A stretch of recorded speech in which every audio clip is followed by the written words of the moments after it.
harga BBM negara-negara jiran kita, contohnya seperti negara Malaysia, itu masih kekal RM1.99.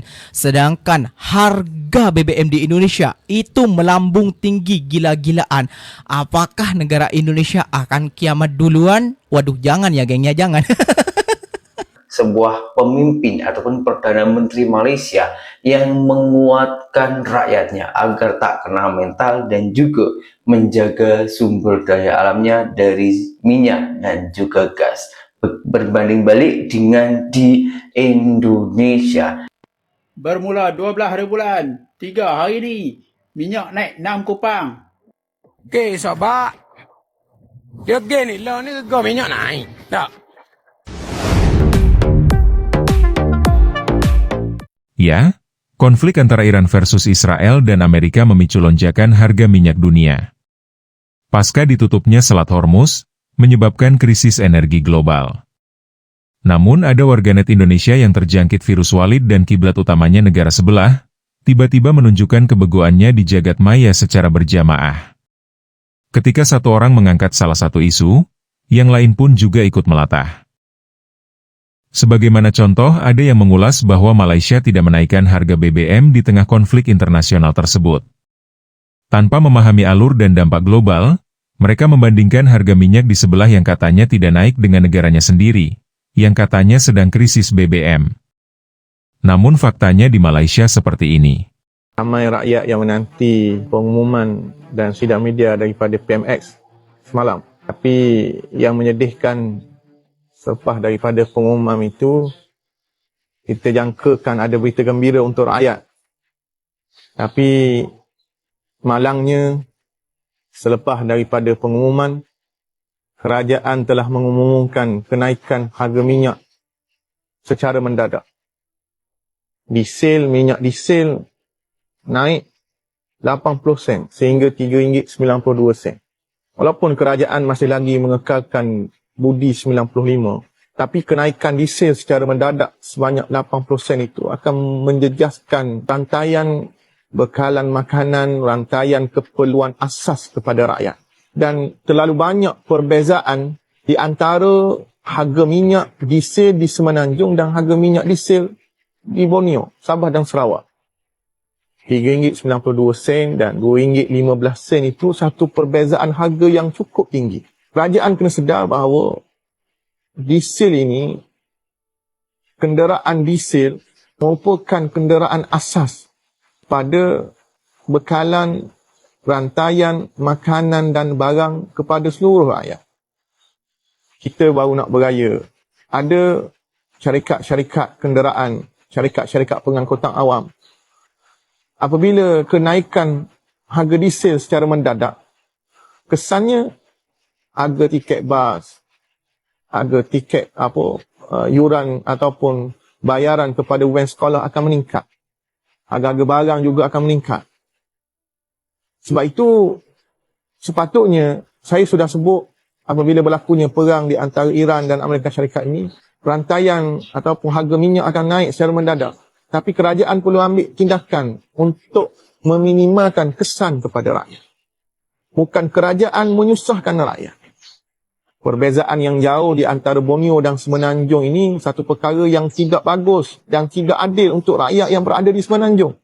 Sebab itu, kalaulah ada budi 95, sepatutnya kerajaan juga kena mengkaji bagaimana nak berikan subsidi bersasar kepada kenderaan-kenderaan diesel. Sebab itu malang pada hari ini, apabila kerajaan yang dulunya cakap nak turunkan harga minyak, nak meningkatkan ekonomi negara, tidak mahu membebankan rakyat. Hari ini kerajaan inilah yang membebankan rakyat.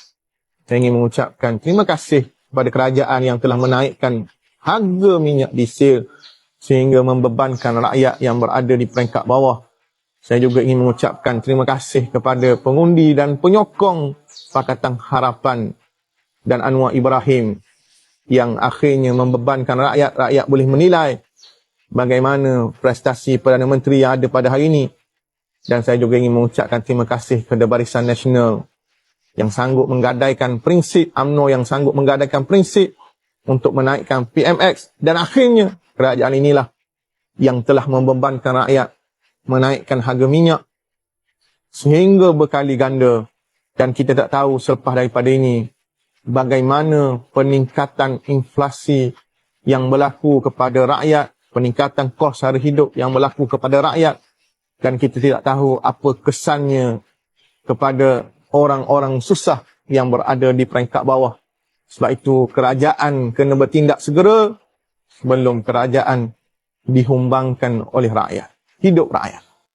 Bermula 12 hari bulan 3 hari ni, minyak naik 6 kupang, ROS 97 naik 6 kupang, ROS 95 tanpa subsidi naik 6 kupang, ROS 95 yang subsidi masih stay RM1.99 1 liter. Diesel Semenanjung Malaysia naik 6 kupang, diesel Sabah Sarawak masih kekal. Apa pendapat hangpa? Guys, harga diesel telah naik 80 sen untuk Semenanjung dan harga RON 95 tanpa subsidi telah naik 60 sen. Tapi kalau kita ada Budi 95, ianya masih RM1.99. Dan antara sebab ini berlaku adalah perang di Timur Tengah, di mana sebelum ini kita boleh nampak fasiliti-fasiliti gas dan minyak telah diserang, dan dengan itu supply untuk gas dan minyak akan merudum. Dan apabila supply untuk gas dan minyak merudum, apa yang akan berlaku? Harga minyak akan start naik, dan berapa hari sebelum ini kita boleh nampak harga minyak antarabangsa hampir mencecah $120 satu barrel.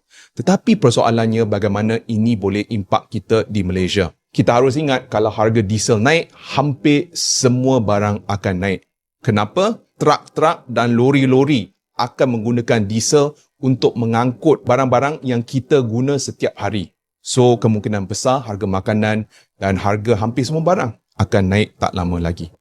Nah, ini adalah fakta yang berbeda dengan apa yang disampaikan oleh para cecunguk tadi, yang menilai seakan di Malaysia tidak ada dampak dari konflik internasional ini. Yang dipertahankan adalah BBM subsidi RON 95, tetapi BBM non-subsidi sudah dinaikkan akibat dari dampak global. Sehingga alangkah baiknya jika tidak memiliki pengetahuan soal tata kelola negara, baiknya diam dan jangan asal bacot. Sementara kalau diperhatikan, kedua negara ini memiliki kebijakan yang mirip dalam menangani harga minyak domestik, yaitu sama-sama mempertahankan BBM subsidi dengan tetap mengikuti perkembangan secara global. Yang membedakannya, pemerintah Indonesia dalam urusan BBM non-subsidi masih dalam tahap penyesuaian dan mengikuti mekanisme pasar. Sementara di Malaysia sudah menetapkan kenaikan harga BBM non-subsidi. Nah, konflik di Timur Tengah memaksa Malaysia menanggung subsidi BBM hingga 3,2 miliar ringgit per bulan atau 4 kali lipat dari sebelumnya. Meskipun subsidi membengkak, pemerintah Malaysia tetap mempertahankan harga BBM RON 95 untuk meredam dampak langsung ke masyarakat. Namun, potensi kenaikan harga tetap ada jika perang berlanjut. Perdana Menteri Anwar Ibrahim telah memberi peringatan bahwa subsidi harga ini kemungkinan hanya bisa dipertahankan sekitar 2 bulan jika konflik terus memanas dan mengganggu pasokan energi global. Dan secara global, konflik di Timur Tengah menyebabkan gangguan pada perdagangan energi dunia yang berpotensi naiknya biaya barang dan impor, serta memicu situasi ekonomi di berbagai negara.